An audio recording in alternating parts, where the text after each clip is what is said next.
Hi there! Another day, another vlog na naman tayo, no? So, schedule talaga ng aking paglalaba ngayon. So, hindi mo na nakasimba ang inday ninyo. Sobrang tirik na talaga ng araw dyan, mga inday. Pero sinadya ko talaga yan para naman maaraw-arawan ang aking likod. Nagbabanlaw na ako dyan, mga inday. Hindi ko na pinakita sa inyo kung paano ako nag-prefer kanina, no? Kung paano ako mag-umpisa maglaba. Kasi nakita nyo naman kahapon na nagkusot na talaga ako ng puti. Ang dami ko talaga labahan dyan, mga inday. Pinaglaban na rin namin mag-asawa yung kumot. Tinulungan ako ng asawa ko, mga inday, sa mga kumot kasi napakabigat talaga ng kumot namin. Siya yung nagbanlaw sa mga kumot, mga inday. Ako naman dito sa mga damit, no? At niwashing ko ulit yung kinusot ko kahapon, mga inday, na mga puti. Nagda-dryer na ako dito, mga inday, habang nagpaikot ako doon. Tapos itong tinanggal ko dyan sa washing, mga inday, babanlawan ko na din para mabilis ang ating paglalaba dito. Lagi ko talaga nakikita ang aking itsura dyan, mga inday. Napaka-haggard ko talaga niyan, no? Talagang inuna ko talaga, agad talaga naglaba, mga inday. Mga 7 talaga ako nag-start na maglaba para matuyo talaga ang mga kumot. Habang nagda-dryer at nagpaikot ako dyan, mga inday, inabanlawan ko na kasi yung mga decolor na damit. Kinusot ko yung mga tatagusan ko, mga inday, no? Para naman pag inikot ko siya sa washing, hindi na siya magkukulay doon. Yung asawa ko naman dito, mga inday, pagkatapos niya i-dryer at isampay itong mga kumot, mga inday, no? Ako na talaga dito sa mga damit. Basta nauna na yung mga kumot, okay na ako doon. Ang ginawa naman ng asawa ko dito, mga inday, nilinisan niyo yung tangkal ng manok namin, no? Kasi mangangamoy kasi siya, kaya pinalinisan ko, pinalagyan ko ng mga sabon-sabon, mga inday, para hindi mangangamoy. Ang hirap kasi ng tangkal, mga inday, pag nababasa siya, lalo na pag may mga ipot, mangangamoy talaga siya, mga inday, kaya kailangan talaga malinisan siya para hindi mangangamoy talaga. Pagkatapos linisan ng aking asawang mga inday, siya na yung nagsasaing dito para may kakainin kaming almusal, no?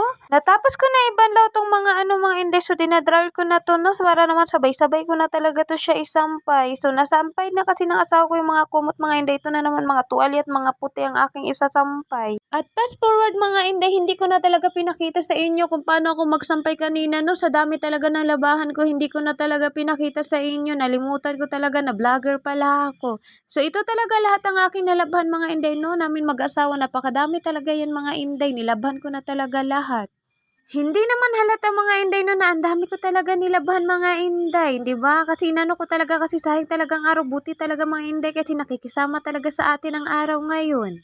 Nagpahinga lang kami mag-asawa unti niyan, mga inday, tapos mga maya-maya pagkatapos namin kumain, mga inday, nangahoy na kami niyan, mga inday, no? So ganyan ang aming date, mga inday, sa kahuyan talaga kami magdi-date. Iwan ko ba dito ka inday ninyo, mga ngahoy na lang, nakakilay pa at naka-makeup pa talaga yan, mga inday, no? Ganyan lang, mga inday, para naman minsan na mangahoy tayo, maganda naman tayo kahit walang mga tao dun, puro mga lamok at mga ano dun, insekto, no? Nagki-crave talaga ako dyan ng mangga, mga inday, naku po, tsaka na lang nagki-crave na wala ng mga mangga, mga inday. Nagdala pa talaga ako ng asin dyan, mga inday, nagbabaka sakali talaga ako, baka may makikita pa talaga ako na mangga dyan, pero wala talaga, mga inday. So may mga pinutol kasi ang asawa ko dun sa baba, mga inday, mga matagal na ayun na lang ang kahoy namin para hindi na kami bababa dun sa pinakababa. May nakita kasi kami saging dyan, mga inday, sabi ko sa bananas ko na kunin mo yung saging, mga inday, pero nakandami na talaga nakain ng ibon yun, pero pinakuha ko pa rin sa kanya, mga inday, para makakain naman ako na masustansya, no?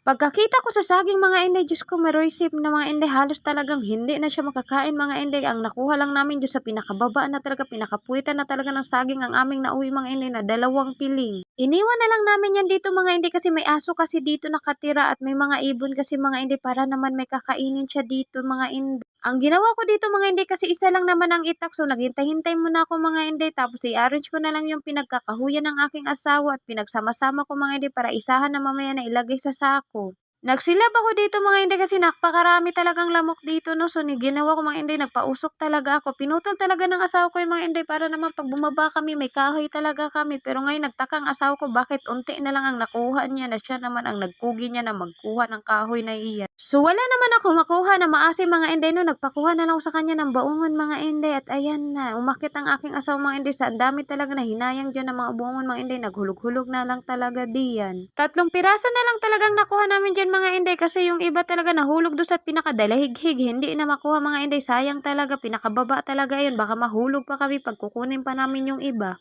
Pagkatapos namin kumuha ng buongan, mga inday, sabi ko sa asawa ko, kunin na natin tong 2 piling, no? Yung hindi nabubulok at hindi kinain, mga inday. Ganyan na talaga siya kahinog, mga inday, no? Kinain na ng ibon. Pero iwan na lang natin dyan, mga inday, para kainin naman ng mga hayop na nandito nakatira.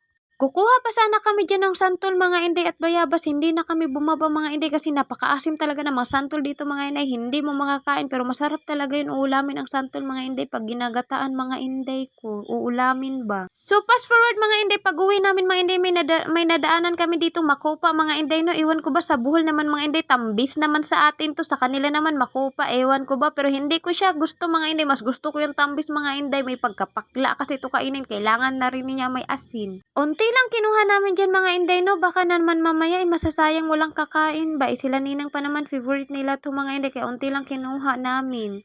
At pinaabot sa akin yung isang sanga ng aking asawa mga inday no, yan mga inday Makopa, yan mga inday, diba sa inyo, anong pangalan yan mga inday, sa amin talaga itambis yan mga inday. At ipapakita ko sa inyo ng malapitan mga inday ha, ito siya mga inday, so ang tagal-tagal ko naman dyan kumuha, ito mga inday tanawan ninyo diba, tambis sa atin yan mga inday, iwan ko ba Makopa sa kanila to May dala-dala talaga ako ng niyog dyan mga inday kasi may nakuha kami doon sa daanan na niyog. Sayang din mga inday, mabubulok dan. May dala rin ako dyan ng mga saging, tas makupa, tas buongon. Yun lang mga inday. So nagpahingal lang kami mag-asawa dito mga inday no kasi syempre napakaano ng daanan, makapakahingal no. At sabi ko sa asawa ko, tumingin ka naman sa aking vlog. So hanggang dito na lang ang aking video mga inday. Thank you for watching. Bye-bye!